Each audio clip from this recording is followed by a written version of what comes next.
Danny from Bridgeland. Danny, go ahead. My favorite neighborhood. Hi, Danny. Hi, how are you doing? Good, thank you. Yes, Go ahead, Danny. Yep. Yes, I would just like to say that I really think the mayor is doing a fantastic job, and I would certainly vote for him again. But as a senior, regarding the bus passes, I think he and the city council really dropped the ball on this one. For example, I earn only $100 over the basic amount, and yet I'm expected to pay this coming year $95. And I was wondering if perhaps it could be put on a graduated scale where I would pay, say, $40 instead of $95, seeing I'm only $100 over the basic amount. So I'm really, really glad you raised that, Danny, and I think it's important for us to talk about this. So the first thing is, if you're just $100 over the basic amount, you may find that you are actually now eligible for the low-income pass. And let me explain. So for a long time, we had the largest subsidy on Calgary Transit was to low-income seniors who pay $15 a year for transit. And that remains the same. So if you're a low-income senior, you're still eligible for the $15 a year.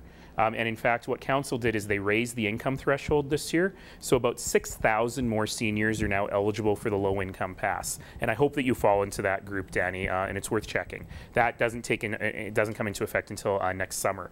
I mean, the new price doesn't come into effect till next summer. So hopefully you fall into that now. I'm just looking up, even though you're not up there, Danny, just because that's where your voice is coming from. So that's number one. The second biggest subsidy is for seniors who earn above the poverty line.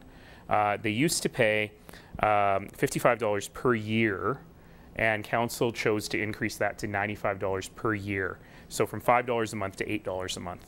And I'm not belittling that. For a lot of people, that is a lot of money. But the reason that we did that is because the low-income bus pass for non-seniors, which is 50% of the price of the regular bus pass, so that's about $44 a month as opposed to $95 a year, we needed to expand it.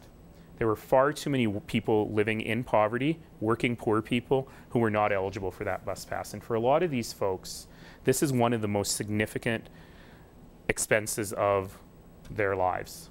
And I'm actually really proud of council. We brought 22,000 more working poor Calgarians into that umbrella. And this will make an enormous distinction in their lives. And the difference is that we've asked seniors living above the poverty line to pay a little bit more, still far less than the working mother with 2 disabled kids, if you like. Still far less than her, but we have asked seniors to pay a little more to defray that cost. And I know that's a hardship on a lot of people, but I think it was the right thing to do. However, a motion that I also sponsored at council is that over the next year, I would like a bigger discussion on that seniors bus pass, and I've asked them to look at a number of different options. One of them is exactly what you said, Danny. Can we turn it into a graduated pass, leading up to different income levels, and how would we administer that? So that's one. I've also asked them to look at a bunch of out-of-the-box things. If you're a senior and you're medically unable to drive, should you get a free bus pass? If you are only using the transit system during off-peak periods, when the buses are running anyway and there's plenty of seats, should it just be free? How do we define income versus health? So all of these things will come out, and I've asked for a report to come back to us on that next summer, so that when we're making our decisions for 2014, we'll have all that in front of us. Sorry, that's a very long answer, but it is a bit of a complex issue.